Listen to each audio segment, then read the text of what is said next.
Former U.S. Surgeon General. We're breaking this news right now, and I'm looking back at a flashback to the press secretary at the White House when she was asked multiple times the testing regimen for the president. The White House is saying he was last tested negative on Tuesday, so sometime in the last 48 hours he did test positive. But your reaction right now, and of course how the White House would be handling this situation? Well, one of the things I want to say to folks is that, first of all, my thoughts and prayers go out to the president. I'm praying for him no matter whether you like him or not. He's the leader of our country, and we want him to be safe just as we wanted President Trump to be safe back when he was diagnosed.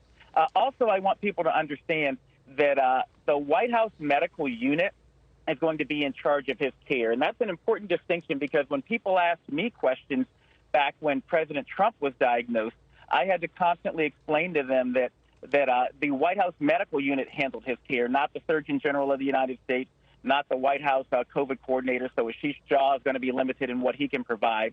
But that said, you bring home an important point, in that I think the American people do need to understand what is the testing regimen for the President of the United States. What are the protective mechanisms, going all the way back to the White House Correspondents' Dinner that they had, the rhetoric and the decreased focus on protecting the president. This was the leader of the free world, and we want to know that Americans deserve to know what was being done to protect him and also who else he exposed. He's around a lot of people on a regular basis. But as you've heard people say, he's vaccinated, boosted, up to date on his vaccinations, taking Paxlovid. Those are all the things that we recommend for particularly high-risk people. But really everyone right now to think about doing to protect themselves. So yeah. I'm hoping he'll be okay. Doctor, are you back home in Indianapolis? Is that where you are today? I am, correct. Okay. With your patients, given the age range with the president right now, do you recommend getting the test more frequently, or do you recommend waiting to see how you feel before getting a test? Well, that's a great question, and it speaks to a point that I bring up frequently. We still don't have a national testing strategy.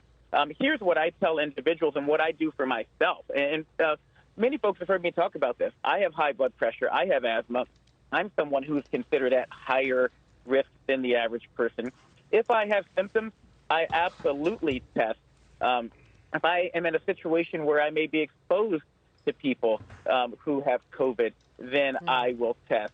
And I travel frequently, so I will test when I'm going into an environment where I may expose other people, or before I come back home around my wife, who, as you all know, has been treated for cancer. So it's going to depend on the person, but absolutely if you have symptoms, and beyond that, it's based on your circumstances and your risk. And that's why we need to make more tests available to people across the country so they can do that. They can protect themselves. Based on your comment there about your spouse, it appears NBC is reporting that the First Lady tested negative for COVID this morning in Detroit per her office.